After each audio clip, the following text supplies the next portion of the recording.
Hello everyone, it's Refresh Damon, and today I'm here to take a look at Ultimate Guard Supreme sleeves, sized 67 by 103mm, and that is compatible with games like Seven Wonders, Queen's Necklace, Modern Art, and so forth. These sleeves are clear, and you can get a pack of these sleeves at the MSRP of $4.99.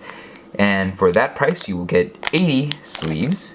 And so that will amount to about 6 cents per sleeve, which is actually not that bad of a price. It's about the same as the Mayday premium sleeves at this size. Let's take a look at these sleeves.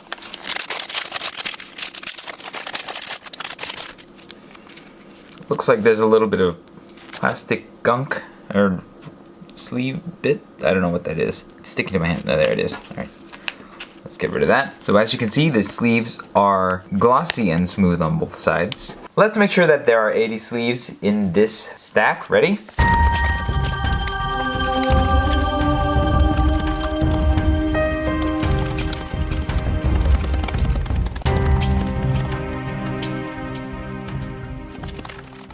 Yes, exactly 80 sleeves in this pack. Let's do a little bit of measuring.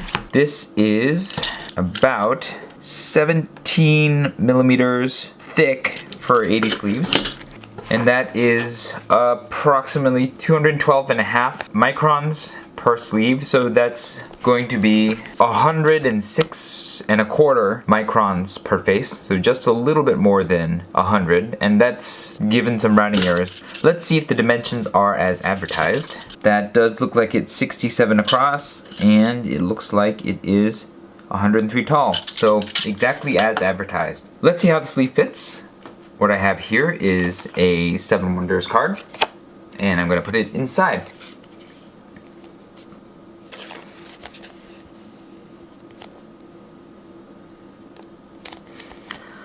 Alright, it's actually quite a snug fit. The cards have a slight bend to them already, and so the snug fit sort of accentuates this bend. As you could see when I was putting the card in, there was a little bit of resistance to me putting the card in because it was actually a very snug fit. As you can see, if I just press gently on the edges of the card, it actually flattens out and it fits quite well.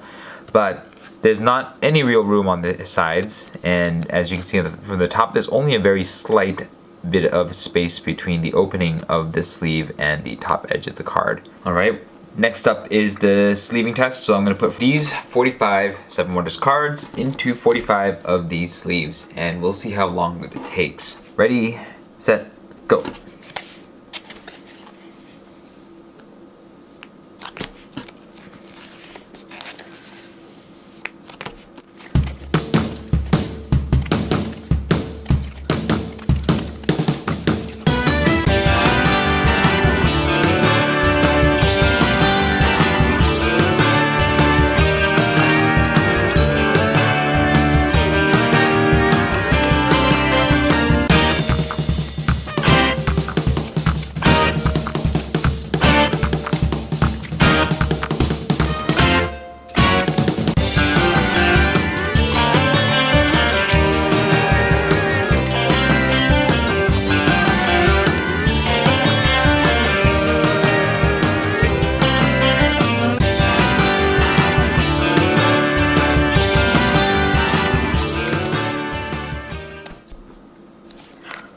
Okay, as you can see, it took 4 minutes and 11 seconds to sleeve these cards. That is a very slow rate of 5.58 seconds per sleeve. I don't think any cards I've ever sleeved have been this slow except for Mayday Games' premium sleeves for European cards, and those sleeves were really slow simply because they were actually just too small and so they couldn't fit in. As you probably saw during the sleeving process, it actually took quite a while to put each card in the sleeve because it was so snug that I actually had to press gently but firmly so as not to bend the card while putting it in, and so there was quite a bit of resistance actually in getting each card in the sleeve. It wasn't so bad that I had to bend the card specifically to get it in, but it did require me to apply some firm pressure to get it in.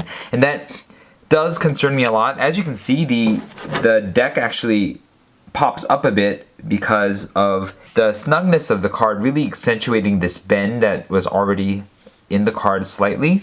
Looking at the deck now that it's sleeved, it does seem to be quite uniform. I was a bit concerned at first that it wasn't going to uniform, but all the widths are about the same and the height of the sleeve is about the same, so that's actually a good thing, that it is consistent. If it's consistently this snug, then the concern is that, is it going to cause problems if the cards are already a little bent? Like it does, as you can see, accordion out quite a bit, accentuating that natural bend that's already in the cards. And as you can see, because it is so snug and it's accentuating that bend that's already in the cards, the tops of the sleeves are quite open. That means that the upper edge of the cards as well as the sleeve itself is fairly open so that particles can get in there, liquids can get in there, and the top edge of the card is quite exposed to anything that might get there. And because the opening of the sleeve is so close to the top edge of the card, it actually means that your cards are somewhat vulnerable in these sleeves. Your cards are still better protected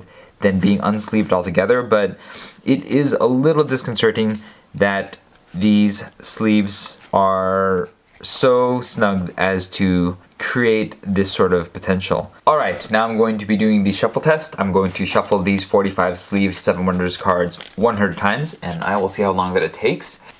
Ready, set, go.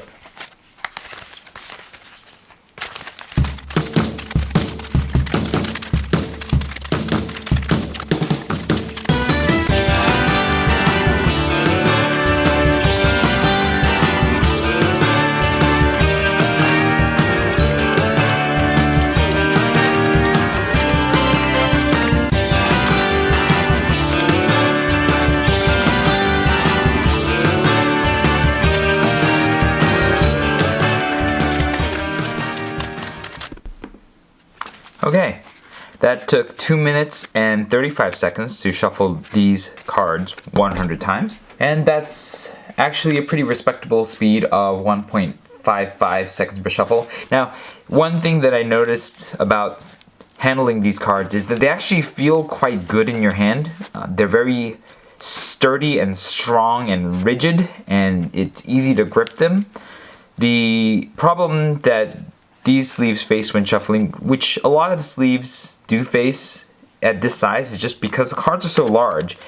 They are slightly unwieldy to handle, as you can see. This may just be because of the size of my hands being small relative to the size of the cards, and so people with larger hands may have a better time shuffling these sleeved cards.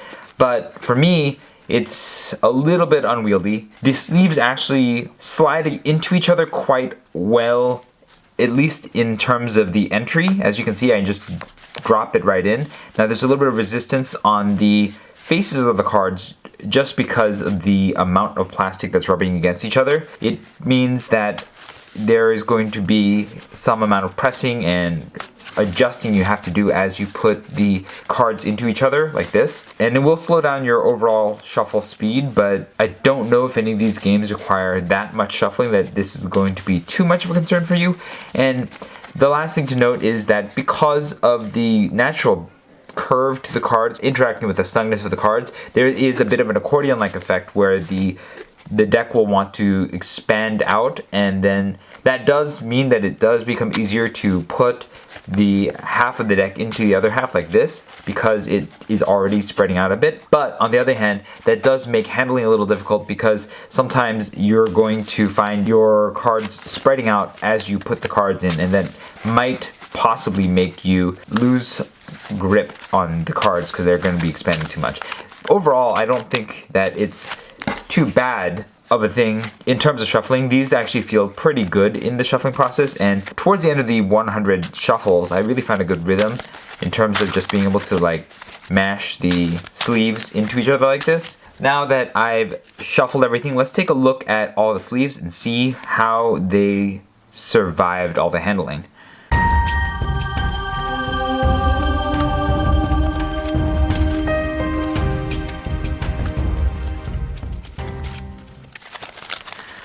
Okay, looks like the sleeves are actually in very good shape. Some of the sleeves had some weird denting in them. It's very, very minor, and I don't think it's going to mark the sleeve, but there were maybe some imperfections in the sleeves as they came out, so that some of them had a little denting here and there.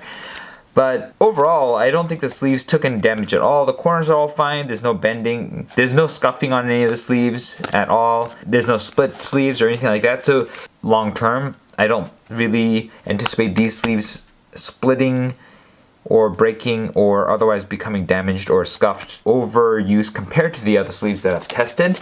So this is the shake test. I'm going to shake the table that this stacked deck of 45 sleeve cards is on for about 2 seconds, and we'll see how this deck fares. Ready? Okay, that did not hold up at all. I sort of expected it to fall because, again, the sleeves are so snug that they accentuate the bend in these cards, and because of this and the accordion effect that it causes the sleeves to really take up a lot more space because each of the cards is keeping its respective bend, and as you can see as I press it down, there's a lot of air that is added into the deck, and because of this, it's pretty fragile. Like, just a little bit of shaking or gentle pushing will make the deck come down. Once it starts falling, because of the extra space and the bounciness of the sleeves, it's going to fall a lot easier than, say, a deck that is more compact and put together. And these are the same cards that I've been using for all of these tests, and so you will see that these sleeves are the only ones to really have this problem so far. And so it is a concern if you are playing games where you really need these cards to hold together in a deck. So that is a fail on the shake test. Next up, I'm going to do the draw test. I'm going to draw 3 cards off the top of this deck, and we'll see how well the deck holds together. Ready? Okay, you know what? I actually thought that this would fall, but it looks like the deck actually holds together fairly well, despite the fact that it has this bounce and a little bit of looseness at the top. So it passes the draw test. So overall, there are some pluses and minuses to these sleeves. I think the pluses are that the sleeves are relatively durable compared to the other sleeves that I've tested, and they look quite nice. And they actually feel very, very substantial and sturdy. So those are all really good things. They're all really consistent out of the pack, and also they don't scuff, at least not noticeably within the handling that I've done. On the other hand, there is a bit of a problem with these sleeves, and I need to point it out because it's important for some of you. And that is that my cards are a little bit bent. I mean, they came out of the box that way, so I can't really say that it was anything that I did. I have hardly played this copy of the game, so it's not because I was handling it wrong or anything like that. They just happened to come out of the package bent a little bit. And these sleeves are quite snug, and because these sleeves are quite snug, it actually, each card holds that little bend, that little smile that it has, creating a little bit of space between the card and the wall of the sleeve, the back wall in this case, and that means that these sleeves will accordion out a bit. I am somewhat concerned that it means that these cards are going to retain their bend, and retaining their bend means that this deck, as it is going to accordion out like this, and it's going to take a bit more space, and it may just make this bend a permanent feature of these cards just because it's not doing anything to counteract the bend, and it's so snug that who knows, it may actually be contributing to the bent nature of the cards, which none of those are good things. And so that is my big concern, and it is a significant concern. I think because of this one issue, I'm gonna have some reservations recommending these particular sleeves. If this does not bother you, if the more important thing is that these sleeves feel sturdy to you, that they are consistent, and that they look really good once the cards are sleeved, and that they have what seems to be fairly good long-term durability potential, then you might consider these sleeves. If this video was helpful to you, hit the like button for me. It lets me know that I'm doing a good job. I should keep making more of these videos. I have surveys in the description box below. You can check those surveys out, and if you have any experience with these particular sleeves or any of the other sleeves of this size, you can click on those links and reply with your experience regarding consistency and durability, and the results of those surveys are going to be posted at Init Games' resource page. Hit subscribe if you'd like to see any further videos that I will be posting. My next review slash evaluation slash demonstration of these sleeves is probably going to be for the Ultra Pro sleeves of the same size. And then I will be doing a roundup a little bit after that. Outside of that, I just want to thank everybody for watching. This was Refresh, and I will see you next time.